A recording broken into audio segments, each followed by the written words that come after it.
women's world. Good morning in America and good afternoon in Ghana. Last week was Menstrual Hygiene Day, and then we had an extraordinary response, not for anything, but simply because GFF put 5 men together to talk about menstruation. And a simple flyer that was meant to give a bit of light on what we do caught the attention of a whole nation and got everyone talking about menstruation on Menstrual Hygiene Day. So here we are celebrating it. Well done to GFF for achieving the aim. And for us, we are committed to making sure that the stigma and taboo on menstruation is broken.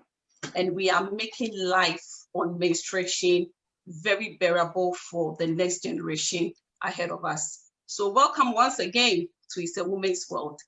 This afternoon, I have some amazing women with me. We are going to talk about menstruation, our personal experiences, how we can make this bearable for the generation ahead of us. So without wasting much time, I will first ask Monique to introduce herself. Monique, welcome, and please introduce yourself. Hey, everybody. So thank you so much for having me on this beautiful, amazing panel.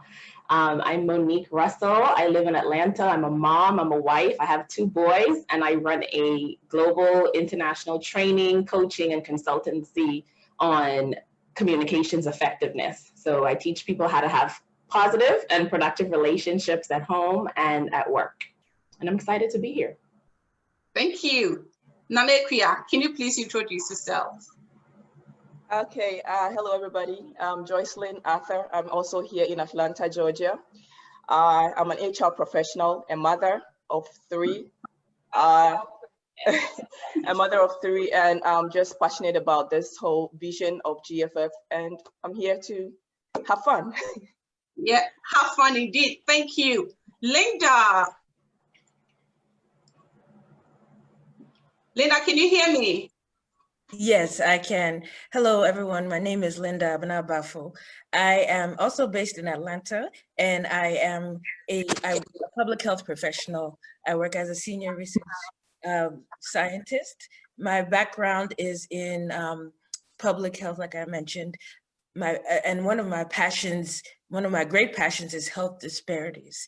And so I was very happy to be able to be on this panel to discuss my experience in sexual and reproductive health, but also just overall health disparities and working with young girls as far as their menses and understanding menstruation. Yeah, thank you, Linda. Later on, I'll come back to you and then we go a bit deeper into a bit of your research. And the last person that we have is Lauricia. Lauricia has a problem with her camera, so she can't come on camera, but then it's her voice that we want to hear. Lauricia, can you please introduce yourself? Yes, I am Lauricia Jemfi. I prefer being called Era. I'm a lawyer. I live and work in Ghana. I'm here to learn. Since menstruation is a women thing, I am here to learn. Thank you. Thank you, ladies. Thank you all, and welcome to It's a Women's World. Monique, I'm coming back to you again. Can you share with us your first menstrual experience? I think it's something every one of us will want to know. So if you don't mind sharing with us your first menstrual experience, how was it like? You know what? So I think I was probably about 13. And you know, I grew up in the Bahamas, so it's not something that is heavily discussed, hence why we're having this conversation today. And I remember learning about it at school. You know, people were talking about it at school, you know, what to expect.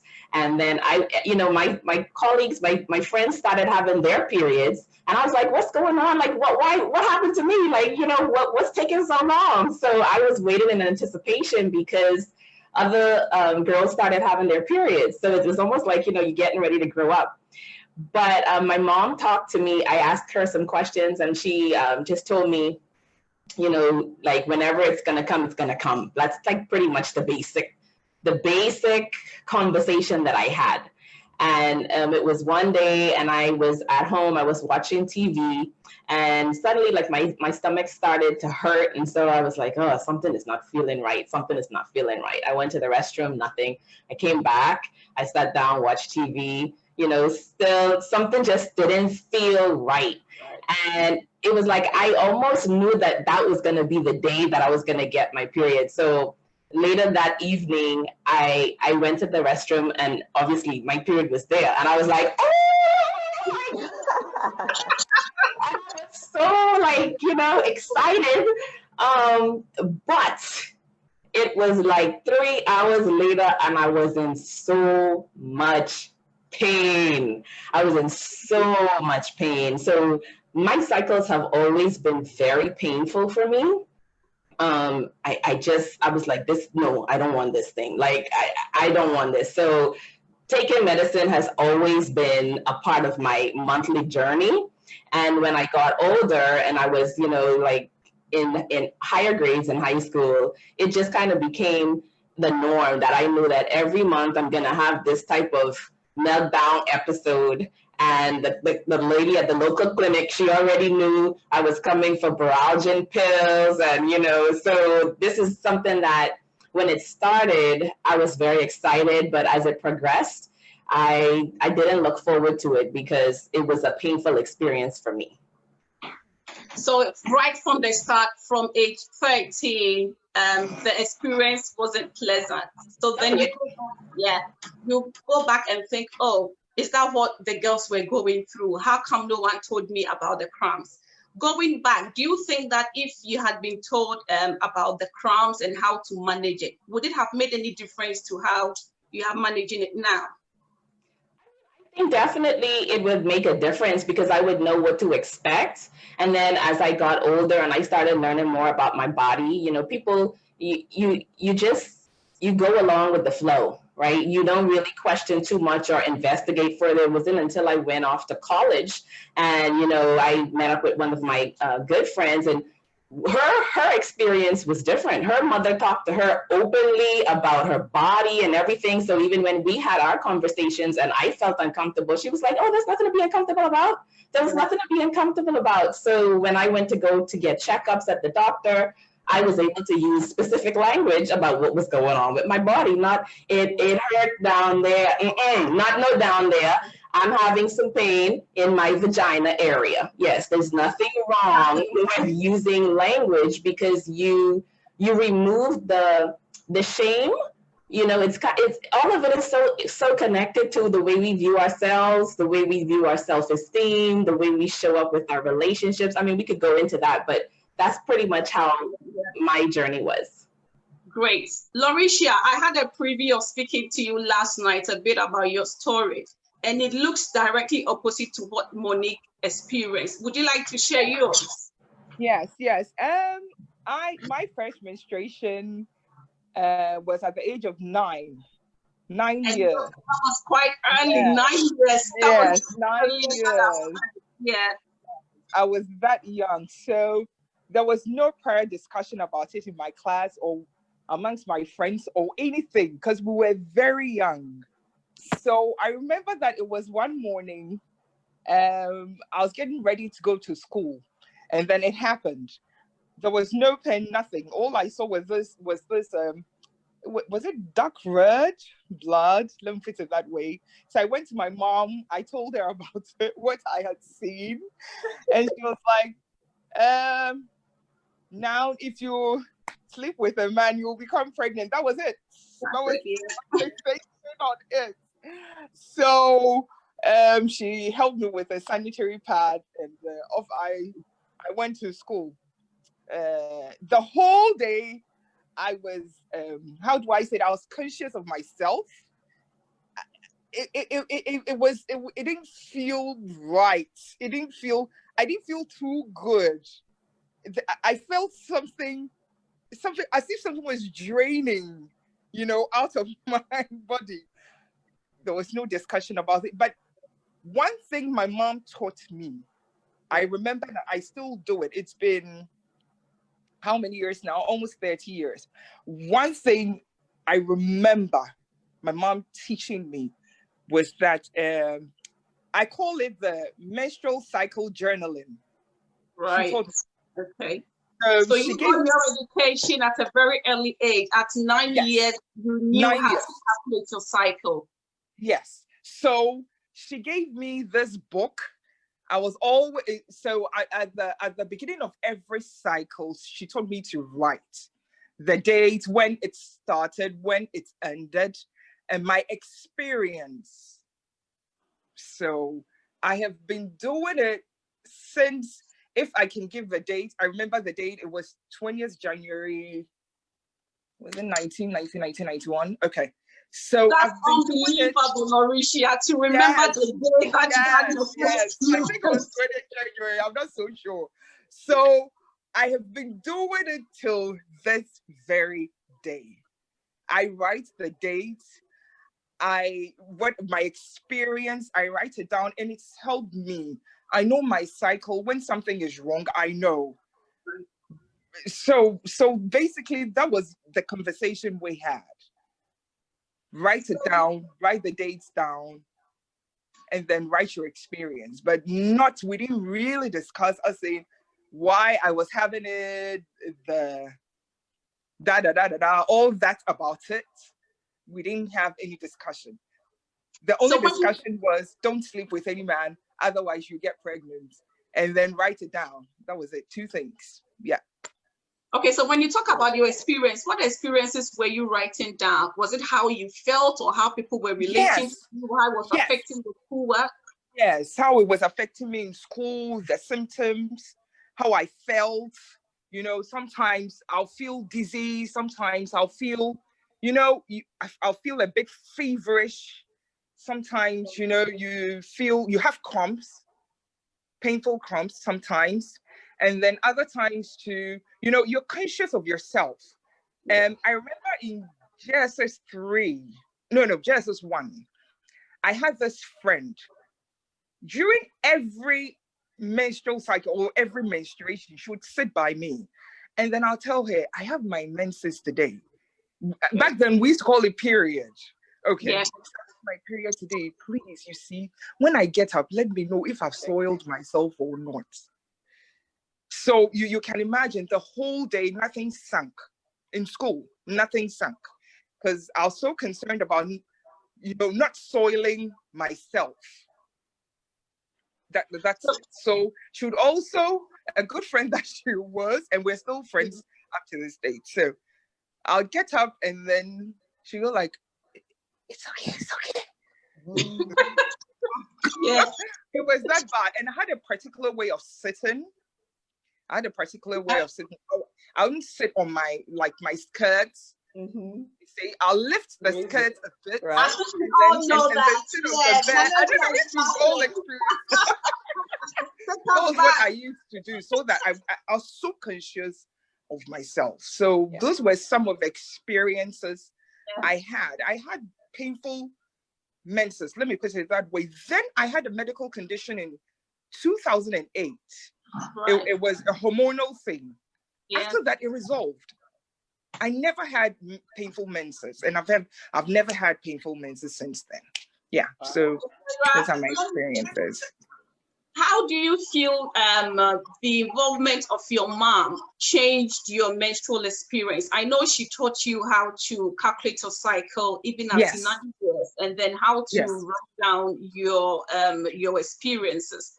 But then in your childbirth, in your work, how has your mom's involvement at a very early age impacted on your menstrual hygiene management? Okay, I remember one other thing along the way too, she taught me something, how to wrap the used part or the soaked part. She taught me how to wrap it nicely. So when you see, my wrapped pad, you would think that it's some valuable thing lying there. Yes, you would first of all wrap it with maybe tissue or something, then a newspaper. You wrap it nicely. I wish my camera was on. I would have demonstrated how you wrap it nicely. You put it in in a garbage bin or a trash bin. That was one thing she told, and then she told me to change the pads like regularly. Yeah. That I remember. And then to always make sure that down there you were clean, like you had shaved or you had trimmed the hair down there. Good. Yes. Very So important. yes. So Yeah. So those were some Larisha, of the things. we are trying to establish a relationship between generations and Yes. how the knowledge of one generation can impact on the other. I'm Right. not sure if you have answer to this. Yeah. How was your mom brought up? Can you tell how she was brought up, the home she came from, how her journey was also like? Because I know that in Ghana, some people, I mean, our mothers around that time, they will have the puberty rights, and they will be taught how to clean themselves, how to keep themselves during menstruation. For your mom, what generation was she in? Did she get it from her mom, or it was a tradition that she also went through? Because it seems she has handed over to you a really good menstrual hygiene management, which people don't get. Well, you see, as I said earlier, we never had a conversation. Okay, that this is what is happening, is what is happening. So we never really had a conversation. So I've never asked her about her menstrual cycle and all that. It is now that she's in her old age that I asked her once if she was still menstruating, because she's quite old now. So we never had that conversation. But she had a military dad. She had a military dad. So, but we never had that conversation as to this or that. It was like, okay, it's come. Don't sleep with a man. Do this, do that, do that, because you may have to live with it for the rest of your life. That's it. Yes, but and you asked the question about my child, like when I also started having children. It helped me. Because I said earlier that like early on that I've been journaling. I have this menstrual side journaling, so I know my cycle very well. I know God gave me these kits, but I was able to, let me use the word gauge, because and anytime I gauge, it worked. So I had I've been married for 3 years now. I've had 2 kids. I had last year, that was 2.5 years. I'd had 2 children in 2.5 years. So telling us how important it is to get this education, not just in our hygiene and cleaning ourselves, keeping ourselves clean, but then it also affects or impacts on our reproductive health as well. As we grow. If there's a problem, you would know. If something comes up and it's abnormal, you would know. So if you keep the dates and the cycles, then you'll be able to detect that there's an abnormality somewhere. So that is how it has helped me. Yes. So now what Larisha has one of the important nuggets that we are taking with us today is to have a menstrual journal. Just don't calculate the days or know your cycle. Have a journal, your experiences, how your flow was like, any abnormalities, and then keep an eye on it. Thank you for that, Larisha. Linda, how was your experience like? So I was born in Europe, but raised in the US, New Jersey to be precise. And where I lived, the school district taught in 5th grade, 7th grade, and 9th grade about puberty. That's roughly what age? So 5th grade will be like 9 or 10. 7th grade, 12, 13, and then 9th grade, 13, 14, And so before I got my period, I actually learned about it in school, and my mom is a midwife. My dad is also has a background in the sciences. So I was able to talk with them about different things.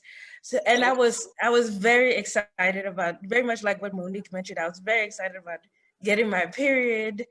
I was super, super excited. I even wore panty liners in advance of it, because I was so excited. For a period of time anyway, I did that. And it actually came when I was 13. So I had it in school, maybe even twice at that point. But it arrived in a way that I did not expect. And so I was confused. I didn't know what was going on, even though I had learned about it in school. And prior to actually having the flow, I had the cramps. And I didn't know what that was because, in fact, was yours similar to Monique's? Your cramps came with your first mens? I can't recall. I feel like it came prior to actually having the menses. And so I thought maybe I just had a stomach ache. I wasn't sure what was going on. But then when I saw something again, it didn't look like what I had expected it to look like. And so I went to my mom. My mom, works night shift. She's a nurse. And she was sleeping. I woke her up. I said, "Mommy, what is this?" And she, groggily said, "Linda, it's your menses," and turned around and went back to sleep. And so I was able to, I knew, okay, it's my period. I'm going to, go to the closet and get one of my mom's pads to use. And later on, when she was awake, she was able to teach me the hygiene as it relates to your menstrual period. And it was interesting for me. Well, one thing, my mom, the pads that she was using were ancient in the sense of they were about this thick, no adhesive, no wings, nothing. It was horrible. And I mean, I was joking with my mom about it, even, as it was happening, because I knew that's not the way I would like for my experience to be, to have those thick pads. But it's interesting, as she was teaching me the hygiene, and I'm glad to have this panel discussion because I didn't even realize it until I had to start thinking about it in preparation for today. I took on shame about my menstrual experience and my menstrual cycle. What my mom actually said was, in the process of teaching me the hygiene, what she said was, when you have your menstruation, nobody should know about it. You should be so clean. You should keep yourself so clean that people will not be aware when you have your period and when you don't.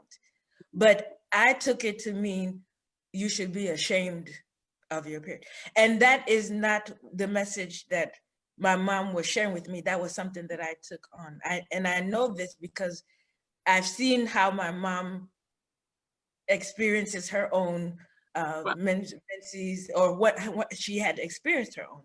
And it was not a secret, it was not a secret in how she walked through it. But for me, I thought, oh, well, maybe I should keep it a secret, maybe it should be a secret. So I'm glad that I was able to disassociate my incorrect interpretation from what my mother actually taught me. So Linda, how has this experience shaped your contribution? How has it made you to contribute to the menstrual hygiene management of other women and girls? I think in general, I leaned towards being an educator. I was a teacher at one point prior to my work in public health, but also I got into the field of public health because I saw inequities. I saw, why are this group of people experiencing these health outcomes or having these issues as it relates to health? And one of the areas of passion was reproductive health, and people being aware and educated about reproduction and reproductive health. That's And right. Nanekia, Yeah. yeah. How was your experience like? You know, I thought I was the only one who was excited to see their first period. First period. Yeah. So I've always been a year or two younger than my mates and my friends, right? So back in JSS, that was when we had that topic. I think it was with cultural studies or life skills. We Life presented. skills. It is life Life skills. skills. Yeah, I think so. Yeah. Yeah. So we had that topic. And Linda and Monique, you wouldn't know this. That's okay. We had a conversation in class too. yeah. Yeah. Life skills or It's life skills. science. And Was it guess a what? Our teacher was a male. So we had that discussion. And at that time, I had not experienced it. I mean, I didn't know anything about it. But most of the people in my class, most of the girls had experienced it. There was just this one other lady sitting in front of me who was also just like me. We're very young. So we kept asking ourselves each morning, hey, is your thing in? Hey, have you menstruated? Every morning, we're asking ourselves that question. Unfortunately, we didn't get to celebrate. I mean, after JSS, we were still not having our menses. So it was after JSS, after JSS, you stay home for a while before you go to senior high school. So I was home I think one Saturday, or I don't remember the day, but I went for a program, a Sunday school program. I came back home and I was just changing, and I saw stains in my underwear. So you were happy then? I was, because I've been expecting this all my life. Because I saw how people talked about it. And one funny thing is, when we were in school back in JSS, some people will just sew their uniforms and they use their sweater to cover themselves. Yeah. It was so cool to me. I wanted to do that. Yes, I didn't get to do that. So on that very day, my mom was out, but I was so excited. But I just wanted to fake my reaction, right? So I took my underwear and I ran to a neighbor in our house. I was like, hey, I was just changing. I saw this. What is happening to me? Am I okay? Am I okay? I think something is wrong with me. Girl, I was faking that I knew what it was, but I just wanted to go. You wanted to blow it. Exactly. That every girl does. So why not? And she was like, no, Asantua, you are very fine. There's nothing wrong with you. Just go take a shower, wash your clothes, and make sure when your mom comes, you tell her. I did all that, and I was just waiting patiently for my mom to come. My mom came, and I was like, hey, Ma, this is what happened to me. My mom is a very typical African mom, right? So she didn't show any excitement, nothing like that. She was like, have you taken a shower? I was like, yeah. Okay, going forward, you need to be taking a good shower, because if you don't, you're going to have a body odor. That was the thing. I mean, what my mother told me. I was like, oh, wow. Then she showed me how to wrap. I mean, the first product I used was a cotton wool. I don't know. We used that. Yeah. And I tell you, it was so uncomfortable. I had to change my walking. I mean, I had to change how I walk, because guess what? A ball is down there. No. So that part of it, I didn't like it. But when I went to SHS, which is senior high school, then she started buying me parts. So I got used to using the parts. I was able to work in the parts. And in SSS, I got to know that a lot of people, I was in an all-girls school. A lot of my roommates were having the same issues. It was then that I started having the cramps. So with my initial flow, I didn't have any cramp. I didn't experience. I didn't even know. It did progress. Yeah, Monique, with these experiences that we have shared, I mean, from every one of us, I mean, there is a common factor coming through. Your first experience at home with your parents, it influences how you see menstruation. Yeah. But for now, how do you think society is influencing the stigma and taboo around menstruation? You mean, well, I think everything starts in the home, So when we say society influencing us, everything starts in the home. And especially for the like African cultures, Caribbean cultures, we're more you know, family oriented, village oriented. So we may not actually get just a conversation, just like Nana went to her neighbor to have that conversation. So it starts with the folks around us. In the Western world, it may be a bit different, but as far as the stigma is concerned, it starts from what we've been exposed to, how comfortable or uncomfortable we are with having the conversation, and just really exploring, I think, why are we uncomfortable with the conversation? Why are we missing out steps? Laurentia had all the steps possible. I mean, I learned how to track as well, but let me tell you something. I'm not a tracker, okay? I'm not a tracker. I'll go by general. Okay, now I'm starting to feel a little emotional here. I know that something's coming down the pipe, and I'm like, okay, great. But I don't like down to the T or the day. I don't do that. I just go with the flow. But I think just in general, like once we continue to have this conversation that we're having now, we unlock so many other conversations. We unlock the relationships with our husbands, with our sons, with our friends, how we show up at work. You know, I think it just connects with everything. So it's unfortunate that there is still a stigma, but I think just being able to have a celebration, like, you know, some of us, we're excited, we're looking forward to this thing, you know, like another story, I could feel I could feel the excitement with her as well. So when we are talking about it and we have the conversations with our daughters or nieces or people in our community, to just let them know that it is sort of a beautiful thing, and it's almost like that rite of passage. And, you know, once we change the whole language, then we could kind of reduce the stigma, or like what Linda said, the shame, because it's like, don't sleep with a man, you might get pregnant, everybody will know, as opposed to, wow, look at what's getting ready to happen. This is who you are. This is a part of your body. This is why God loves you so much. This is the power that comes with your cycle. Like, you carrying power with this cycle. So I think this whole thing starts from the conversation. And if we don't have it with our daughters, I don't have a daughter, I have two boys, but nieces, if one doesn't have it with their daughter, someone else can also fill in and step in. And I just wanted to say that one of the books that I had when I was in elementary school, when we had the class about it, was called What's Happening to Me. And so I got that same book for my kids, because there were two parts. One was about what girls were going to go through in terms of puberty and development, and one was what the boys were going to go through. And as you can imagine, kids at that age flipping to the page of, ooh, you know, so just being able to create that space where it's celebrated and not something that it's like it's secretive or it's shameful. Right. Yeah. So the conversation, if we need to change society, the conversation needs to start from home.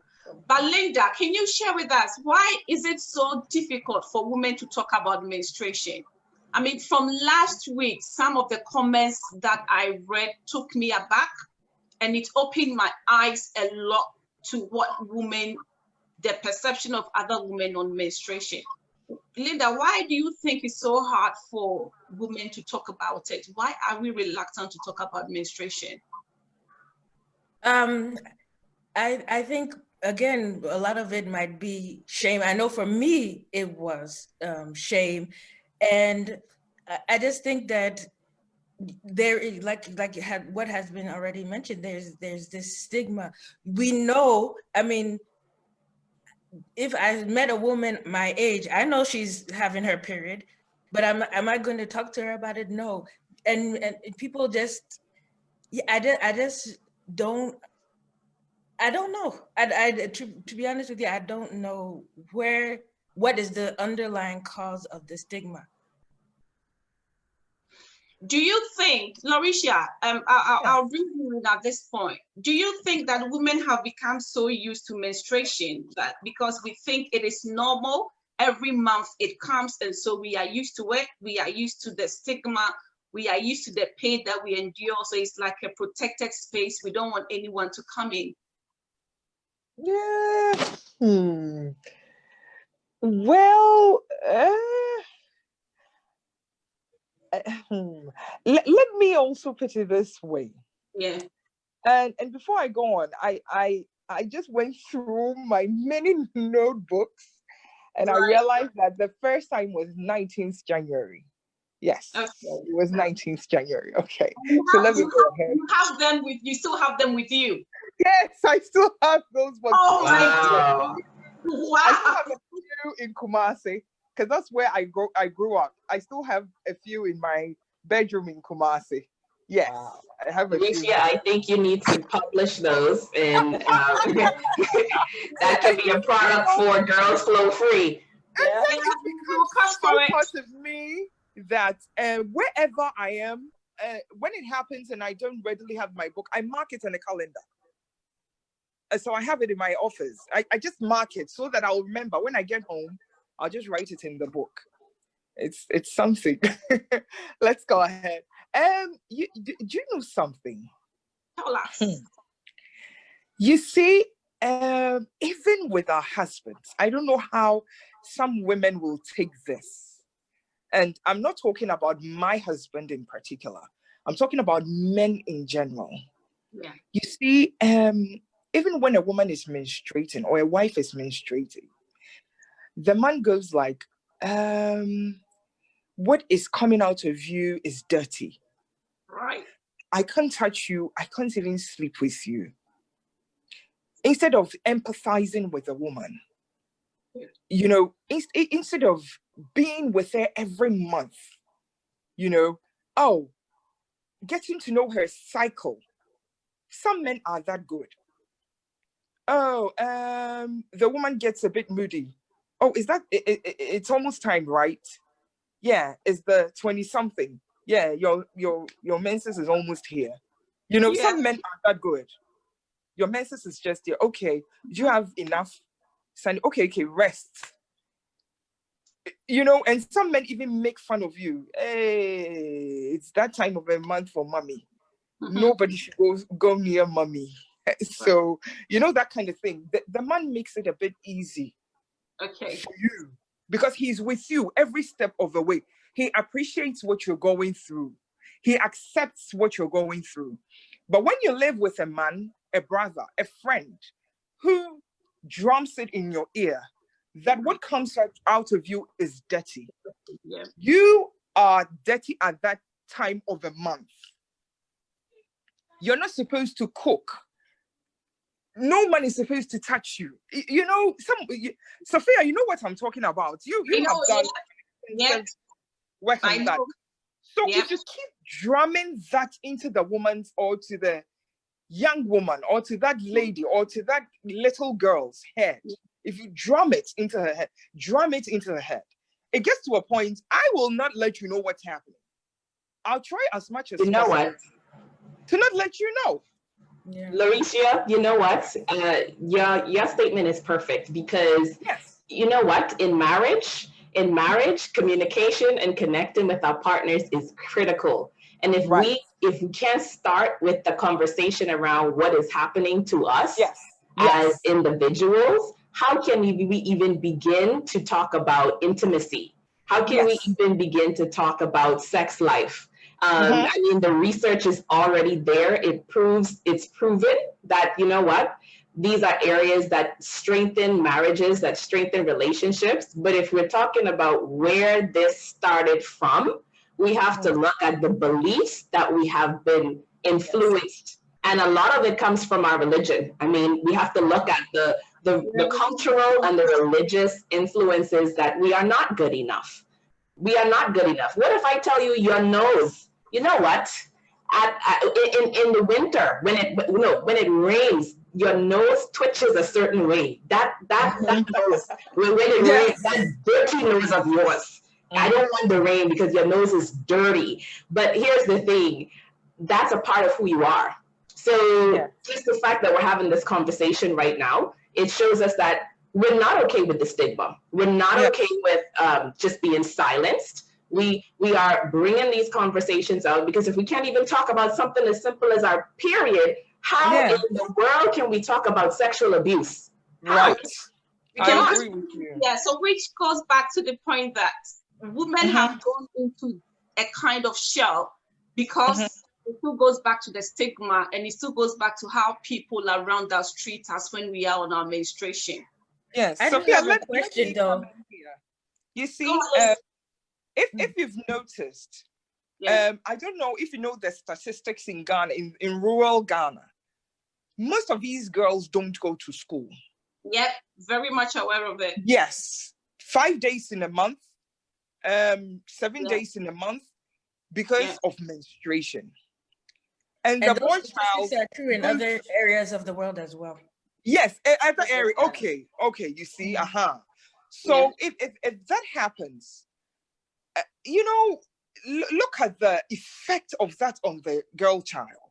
Do you understand what I mean? Because she sees the boy going to school every day of, you know, the week or the month. Nothing is happening. What are we doing to protect that little girl who has been created a girl? Yeah, and I mean, her fault that she's menstruating. So what do we do to get that child very comfortable? What do we do to help that child be in school every day of that week, as same as the boy? And Sophia, listen, I understand why they came at you when you empaneled, or you had that all male, panel. You see, the men don't empathize. They are not there. They don't walk with us through our menstrual journeys. Yeah, it's because it's not there. So why do you sit down to discuss it? When you're with me, you don't show any empathy. You don't give me any support. You don't want to know what is happening to me. Why then do you get on a panel and discuss it? Do you understand what I mean? So if the men want to start discussing it, then they must start discussing menstruation with us in our closets. That is why we are trying to break that cultural norm. Right. In our homes and empathize. That is the reason why we are trying to bring men into the conversation. Right. So that they will also be very comfortable talking about periods and then talking about it with their children. Right. That is the reason why I wanted to jump in, not necessarily to defend the men, but why are the men not doing it? I mean, the question should be, why are they also having why are they not doing it? It's from the home. That is my opinion. You have to start from the home. So if you're a parent and you are home with 2 children, a male and a female, in as much as you are educating your girl child on such issues, you should at least include the male. Yes. Right, so that when he goes to school and sees that one of her mates has soiled herself or anything like that, he wouldn't just sit somewhere and laugh. Yes. Remember what Kwame shared the other time? He was in a bus with her friends, and there was this lady sitting in front of them. This lady got up, and they realized that the lady has soiled herself. As young guys, what would they have? I mean, they were just laughing at the lady. Oh, that is really bad. Exactly. So if he had that, education at home, from a parent or from a teacher, something like that, maybe his reaction would have been different. So for me, it's the cultural barrier, right? But it has to start from the home. The education needs to start from the home. And this, in our schools as well. So we shouldn't really attack the men like that. They are also having issues dealing with it. So it has to be from the roots. Okay, so Nana, based on what you have just said, what role does the woman have? Or what role do you have as a woman to bring a man into the conversation? What can you do at home? For me, I mean, if you can ask Monique and Linda, I include my husband almost in everything. I mean, my husband knows everything about me. Yes. He knows my cycle. If I am in pain, I mean, he doesn't know how it feels, but I'll do my best to explain to him how this pain is. Yes. I mean, I had an issue along the way. I had a menstrual issue where I was bleeding too much. And I realized that I had fibroids. I mean, I don't mind sharing that. And before I found out that I had fibroids, I was bleeding almost every time. Yeah. I started getting common, Nana. It's very common. Don't be shy about it. Most of course, I'm not. Yeah. It's very common. Yeah. Like I started feeling dizzy after my menses every time. And he was really worried. So he was like, hey, go to the hospital. Let's see what is going on. He went with me. They said, hey, you have this size of fibroid in you. You have to go ahead and you can take it off. Or he was right with me. He was there when you're having the surgery. I mean, so just include them, just educate them. If they don't know, let them explain to them what it is. Okay, yeah. Monique, how effective is communication in breaking the stigma around menstruation, starting from the home?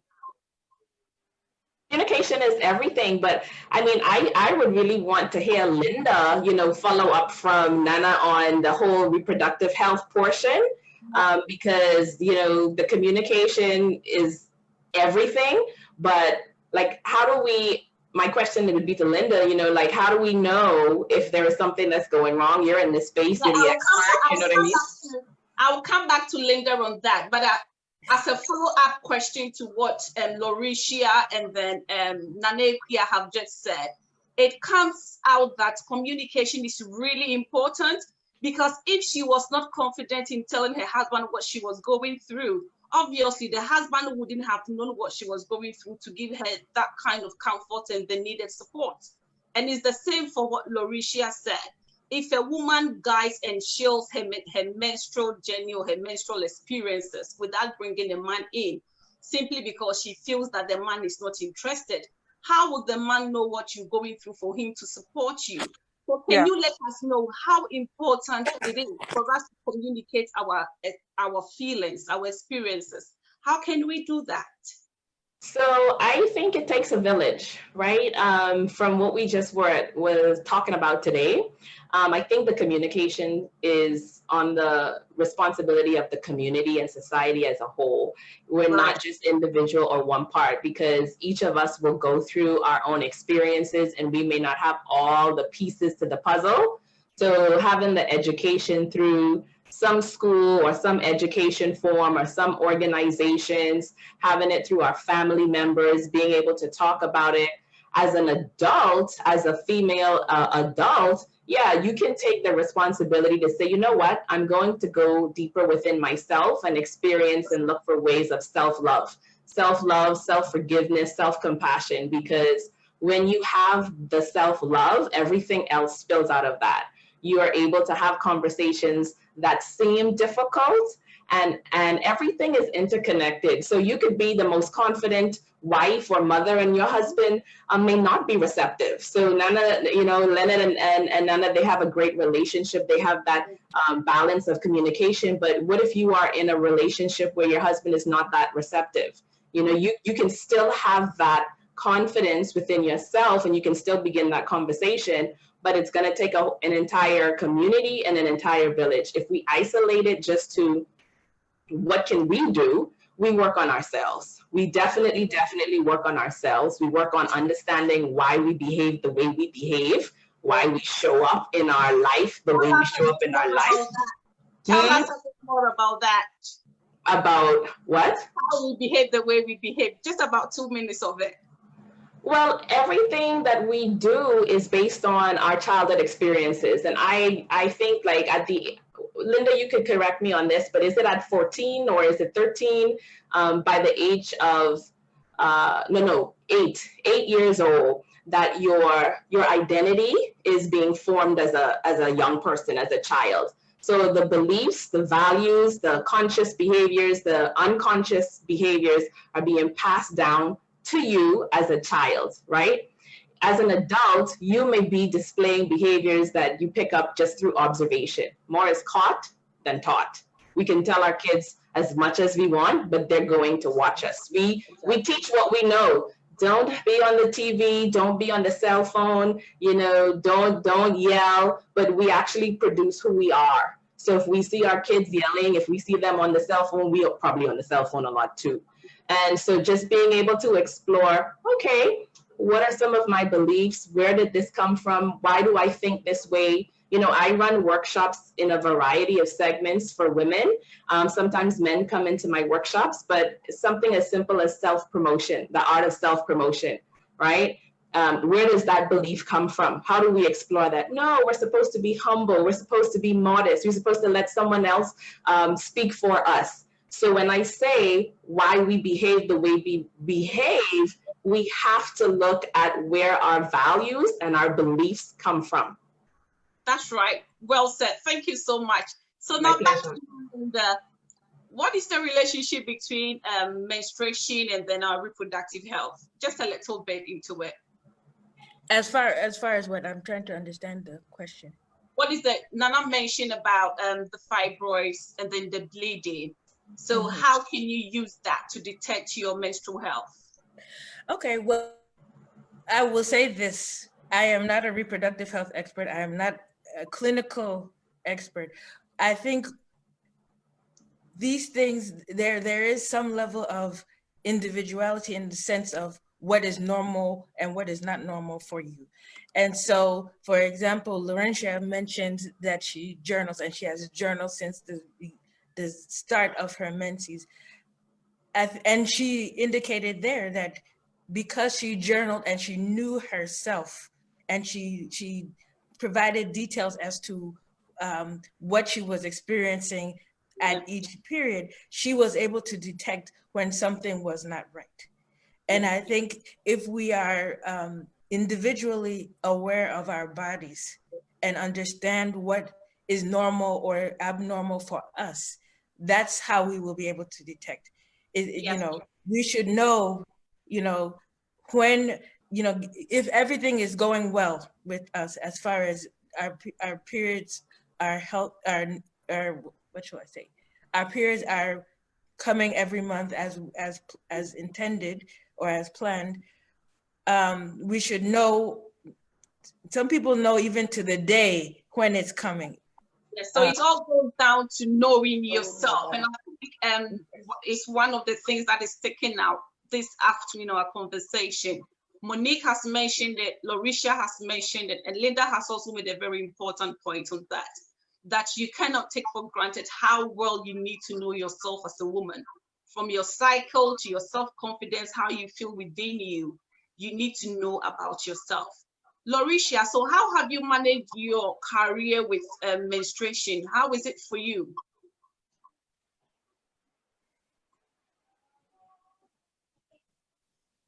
Okay. I think you might be on mute.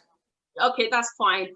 Monique, you are very busy. You organize conferences. How has it been for you? I'm here. I'm sorry. Sorry. Can I answer? Can I go ahead and answer? Yep. Okay. Well, you are attending to the children. No, I somehow no. Okay. You know, I don't know how my sisters feel. I mean, Linda, Monique, I don't know how you feel, but if you've menstruated as long as I have, since 9 years, you know that it becomes part of you. When it's you take it as something that is supposed to happen. It comes, you take care of it, it goes away. Do you understand? So with my career, you know, I started just journaling very early. Okay. So it's like I have a friend I talk to every month, and that friend is my book, my journal. Okay. So with my journal, this is how I feel this month. That is how I feel this month. That's my way of, you know, dealing with my menstrual issues. That's how I deal with my menstrual issues. Okay. Aside that, the most important thing for you is the journaling. But yes, I think in the direct really helped me. Lynn, for Monique. Monique says she doesn't. So Monique, how do you cope with your work? Yeah, so I mean, and I love what Lauricia said. I think that the journaling is such a great activity and an exercise to even tie into emotional well-being. But I don't think I cope. Again, communication, the power of your words. What do I need to cope from? This is me. This is part of my body. This is who I am. It happens every month. I look forward. I prepare when I coach people, and they have very difficult, emotional time. How do you prepare? Fantastic. How do you prepare? Fantastic. So I make sure that, can you talk us through how you prepare yourself? Yeah. Let's say you, for example, you are on your meds and then you have this important conference tomorrow. Yes. How do you get yourself ready? Absolutely. So I think like nutrition is important during this time.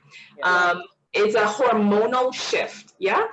When we go through these things, it's a hormonal shift. So we have to understand where our hormones are. I've gone to a nutritionist and I've done like blood work to see my hormonal levels. So I know that there's certain vitamins that I need to take. So I make sure that I take my multi-whole vitamin. If I need to take my B complex or my vitamin D, I make sure that I flush a lot with water. I notice that when I, during this time, if I increase my green juices, my leafy green juices, it balances me out. I feel much more calm, but that's not for everybody. Some people, you'll just have to understand, like, you know, where they are. If I'm having a conference and if I'm the one setting the date, I'm not setting the dates during that time.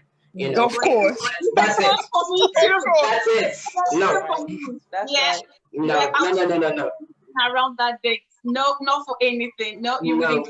No. You just have to bring your best self. So all of that is taking control of your power. So you're not held a victim to what's going on in your world. So yeah, that's what I do. Lauricia, yeah. Yes. Sophia, I just remembered. This is something I also do. Okay. I don't do it regularly, but I do it most of the time. Do you know turkey berries? We call it kwansusa. Yes. We call it kantose. That's what I do. Sometimes I blend. Yes. You just blend it, strain it, and you drink. What does it do? It helps. It's an iron Is supplement. it blood or something? Yes. I don't know. An iron supplement. That's what I heard. Oh, thank you. Okay. Yes. Okay. So that's one thing I also do. I blend, I strain, I drink. But one thing I also do is that I drink a lot of water. Right. I drink a lot of water when I'm menstruating. I drink a lot of water. It helps. The more I urinate, it helps. It helps me with the flow and all that. And then on that day, if you know that you have a meeting or a conference or something, what you do is you don't wear the regular pads. I think it must be, what do they call it? The heavy flow, the ones for like heavy flow, so that you can sit. For me, I'll go for the night parts. Always. Yeah. It's long enough. Yes, the heavy flow. And then it's long enough. Yeah, you position yourself.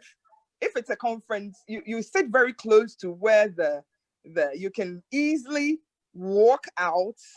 That's right. And go to the restroom. Okay. That's a really good tip, Lauricia. Really good tip. Change the pad or something. And then I don't do sugary stuff during that period. No, that will mess you up. No, I don't do. One thing I have not been able to figure out since I started menstruating is how to sleep. The position. Oh my goodness, yeah. I think that's so normal. You wake up with the somebody can teach me. Please help me, because I never get it.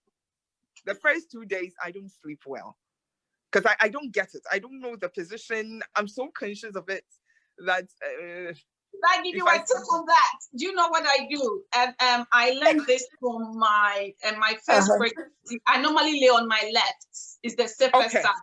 I don't do my back. I don't do my front. But then on my left, So do you soil? You don't soil yourself when you sleep on the left. You do, of course. It's normal. Sometimes you get up with the stained bed sheet. It's very normal. There are days that your floors are really heavy, and I don't think not many of us will be able to get up in the middle of the night to go and change your ninth menstrual pad.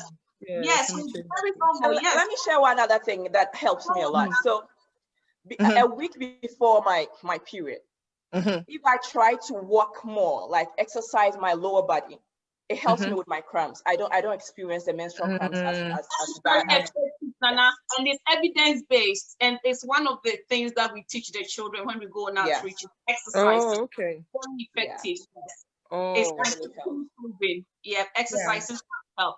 Linda. Yes. What special thing do you do? What do you have in your closet?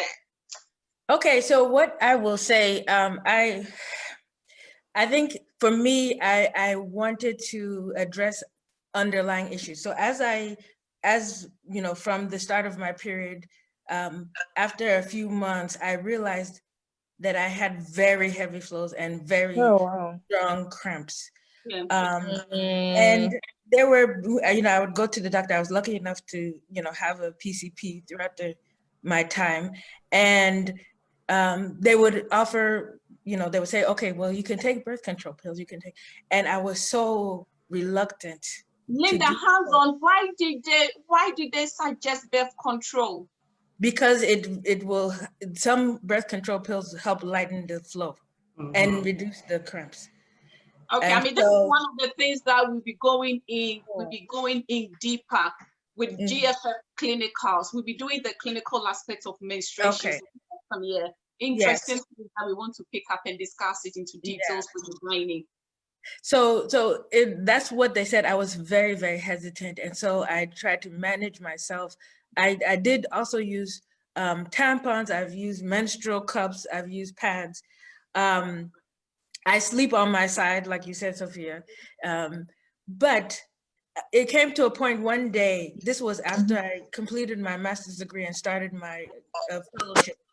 There was one day that the pain was so great that I had to take off from work. And I realized, okay, this is serious enough that I need to do something about it besides what I've been doing, taking ibuprofen and, you know, all of these things. And so I went to the doctor again. I said, okay, maybe I will consider birth control, but let me first and foremost make sure I don't have fibroids, because that's something that we're dealing with in my family. It's very common among Black women, but also in my family, we've experienced that as well. So once I made sure that I didn't have any fibroids, I then started taking birth control, and it truly did lighten my period. For me, it made it manageable. So this birth control was taken on the advice of a specialist? Well, not a specialist. It was my medical doctor, my generalist. Your GP, your general practitioner. Yeah. Yes. Okay. And that was truly helpful for me, to the extent that I didn't even have to use the menstrual cup anymore. I didn't have to use tampons anymore. I could use pads, and the cramps. I will ask a very interesting question there, based on the menstrual products that you have mentioned. So why did you go for the menstrual cup? Was it because you were having your flow was heavy and you thought it was going to help, or is something that you wanted to try out? It was something that I wanted to try out. Okay. It's not because my flow was heavy, but it was because. Is it comfortable? I could do with it. Oh my God, I tried that thing. No way. There are different brands. I also, because I was using tampons, I didn't. The menstrual cup, how they advertised it is, number one, it's sustainable, and number two, it reduces your risk, or maybe even eliminates your risk of toxic shock syndrome. So that's part of the reason that led me to go in that direction, to use menstrual. So when you use the menstrual cup, Linda, at what point do you feel, I think it's full, I need to change it? Well, that's an individual question, because before I was using birth control, it would be full to the point where I would have to, because again, how they advertise it, 8 hours you can go, but I couldn't go 8 hours. So that was something that I had to that's what I want to strategize, especially in the during a work day. You have to be very mindful about how you It's just that most of us are intrigued about the menstrual cup. So we just want to know, how do you know when it's full or when you need to change? Does it drip?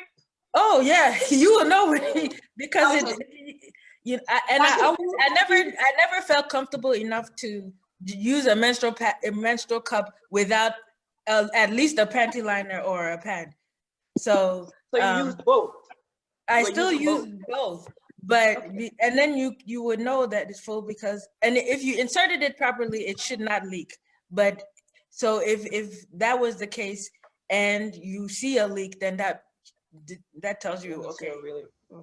But for the most part, if you do not have a heavy period, it's supposed to last 8 hours or so, or at least more.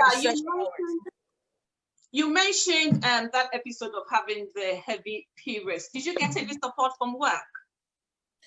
No, but again, it was one of those things where I did not, advertise. How are you going to get that support? Are you going to tell your manager that you are having? Yeah, you have a period, and the only thing that I may have done is if I saw myself at work, I would request, "Oh, can I go home or work from home?" Depending on how far away I lived from work, either go home and come back or go home and do the rest of my day at home. So how did it impact on your work on the days that you were menstruating? Did you ever thought I shouldn't have come to work, or I need a day off, I shouldn't be at work at all? No, but I don't think it's because those things were not true. I think for me, I tend to internalize a lot. So I think, if something happens, it's because there's something I didn't do, instead of expecting my employer or whomever to accommodate the fact that I'm menstruating. Does that make? Don't you think they need to? I think so. I've come to a place where, yes, I agree that must be the case, but I have not. At that point in time, I wasn't there. I was early in my career. I didn't know. I just wasn't. I've become more of a bold person now than I was back then. So because from if I may come in from what Linda is saying, I don't know. When you start having children, that's with me. For me, that's what's happening to me. There are no inhibitions for me now. Mm-hmm. I don't know if I'm not feeling well due to my menstruation or my menses. I should tell my boss. You have the confidence to talk to your boss about it. Nana, I may not go into it, but I should. I'll so what do I say? Please, I'm not feeling too good. I want to go home. Is that all I have to say? Or if you have a great relationship with your boss, if it's a man, let me put it that way, have a great relationship with him. You can even make a joke out of, oh, it's that time of the month, I'm not feeling too good. Yeah, it still goes let me go home, isn't it? Yes, please let me go home. Or sometimes too, that typical Menstruation, I'll just keep to myself, sit behind my desk and just look at the clock, wait for the business hours to be over, get up and then go home. I'll just take something, sit behind my desk and wait for the day to be over, and then we've gone over our time by 8 minutes, but I want to, at the back of what we've just discussed on work and then menstruation. Nana, you are an HR analyst, and then you work in HR. Do you think that I've asked this question on Men's World, and I'm going to ask you again because you work in HR. Do you think it is a corporate responsibility to accommodate the needs of women at that time of the month? I would say yes. Yes, in the sense that, most organizations right now do have this health and wellness programs, right? Right. And with that, they try to track how many times you are working, how many times, what you are eating, and all those kind of things. The only thing that I don't find in those programs are menstrual health, menstrual education. Oh yeah. Right. So I think this is the time, or companies can now incorporate that part in there.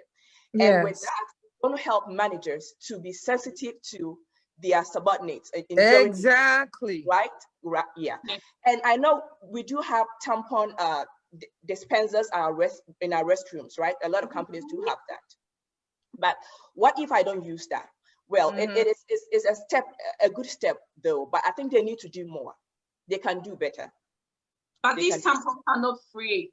That's the other thing I was going to say. Not only are they not free, but you know, if you find you have your period, am I going to be searching for a quarter so I can put it in the and hope that it even works and there's something in there? You know, I don't mind the dispensary, but I wish that it weren't. It will be free at a cost. Yeah.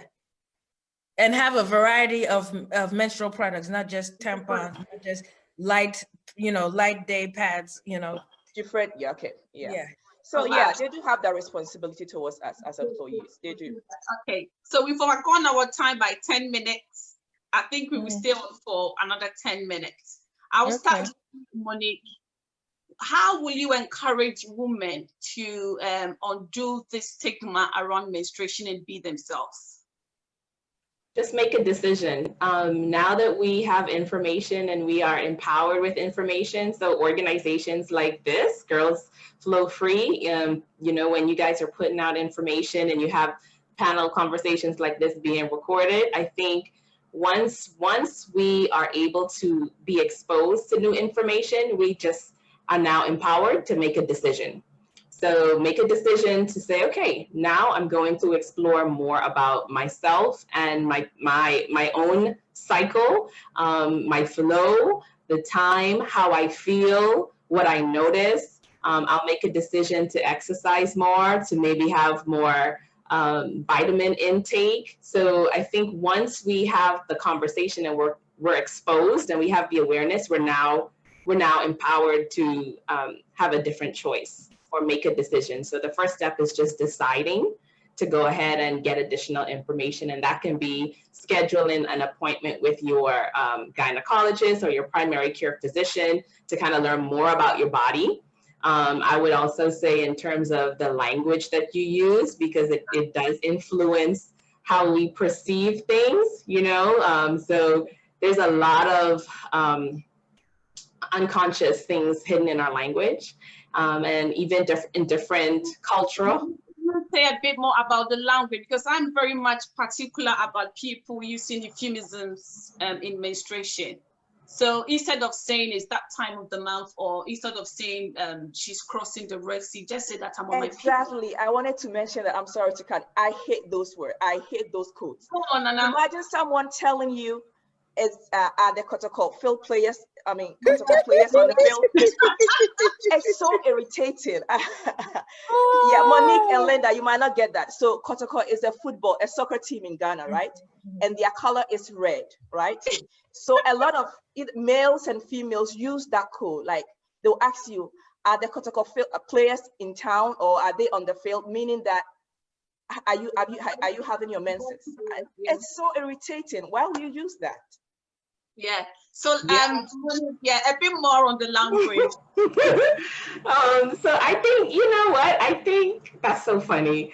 I think every group, every society, culture, family, mom, daughter have their code words, or when I know you were telling your story when you were having yours, you're like, okay, is your thing there yet? The thing is not the thing. But I think just being able to be comfortable with words that explain our bodies, like just being comfortable, not down, I'm gonna go back down there. Let's call it what it is. It's a vagina. It's okay. Be comfortable using the words so that you can be more clear and articulate about what's going on when that's going on for you when you have your period.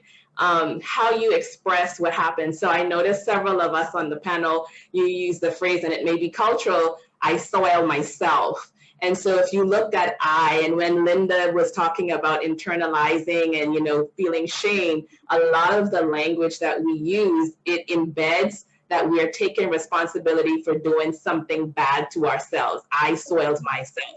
When I grew up in the islands, we'd say I had an accident. That does not transfer what happened to me as having an overflow as me doing something bad to myself. So, I mean, I would just give that as an example to explore the language we use. And in exploring that, giving the correct language, just, you know, saying that these are words that we use, or when you're describing what happens, use those phrases and use those languages so they become a more normal or regular way of describing what's happening within your body or within your emotions. That's really good, Monique. I think we need more of that on communication. So we will have a one-on-one with you. Sure, fantastic. Yeah. Lauricia, how do you think women can unmask the shame on menstruation and then have good experiences? Okay, the first thing is I have a daughter. What I can do to change the narrative is to start with my child.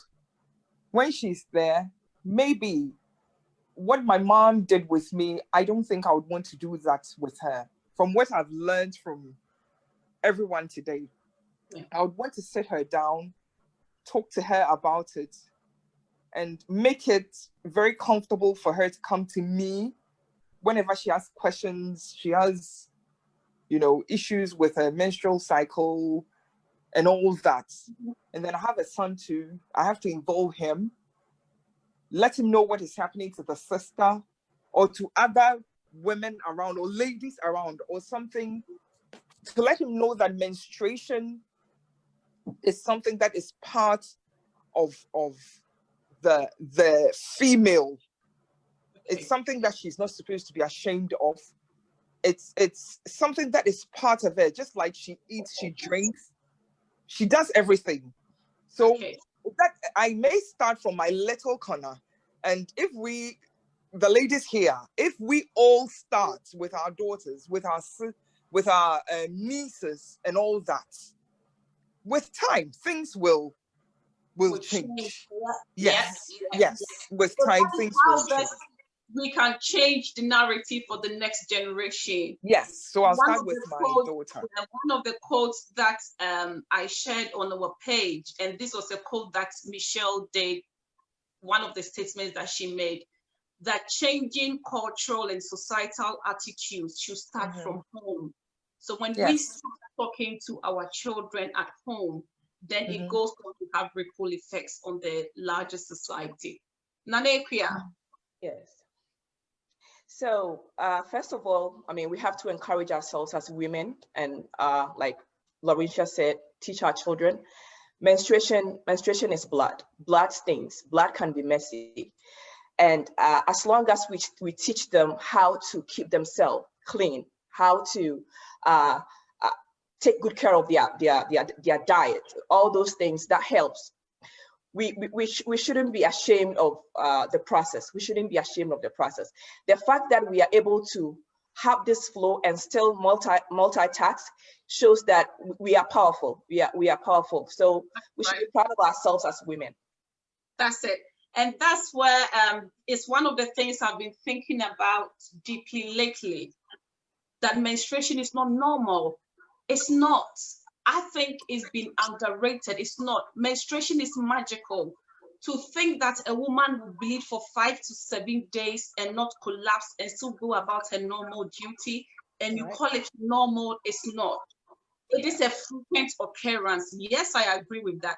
But you tell me that menstruation is normal, I beg to differ, it's not. Linda, your last words, please. And Sophia, please, before Linda comes in, I'm so sorry. I had the same thoughts that menstruation is beautiful. If you know how beautiful and how beneficial it is, maybe we will embrace it more. And we should talk to ladies who have taken their do we call it womb or uterus? Yes. Those who have taken theirs out, Menstruation. yes, yes, they'll tell you the difference between the times they were menstruating and the time that they do not have wombs anymore. I think God did a good job with Yeah. menstruation. He's a And wise God. as we research about it and we teach our children to appreciate and embrace that it is a beautiful thing, it is beneficial, and we should embrace it. I think with time, our children will become more confident. They will be more accepting, and even our male children will be Yeah. more accepting. And then maybe they will admire the women Exactly. because they menstruate. Because Yes, it's and they'll be it's looking a forward to beautiful it like thing. Namibia. They'll be looking forward to it and be celebrating as Namibia Day. So Linda, back to you now. I just echo everything that has been stated. This is, based on my experience, I want young girls and young men to know, or young boys to know, that this is not something to be ashamed of. At all. This is magical. This is your body demonstrating that it is Beautiful. healthy. And so embrace it, as Laurentia said. And again, educate not only the young girls, but also the young boys, so that, I mean, even though I didn't know what was going on when it came to pass, you know what it is. It's not a scary thing. It's not dirty. It is you. It is part of you. Exactly. Yeah. Thank you so much. Thank you. What a time it's been. I wish we can go on for another hour. It's been very intensive, such an interesting discussion. Thank you all so much, ladies, for your time and for your contribution this afternoon. So this is the end of It's a Woman's World for today, and we'll come back again. Thank you, and thanks for watching. Bye-bye for now. Thank you.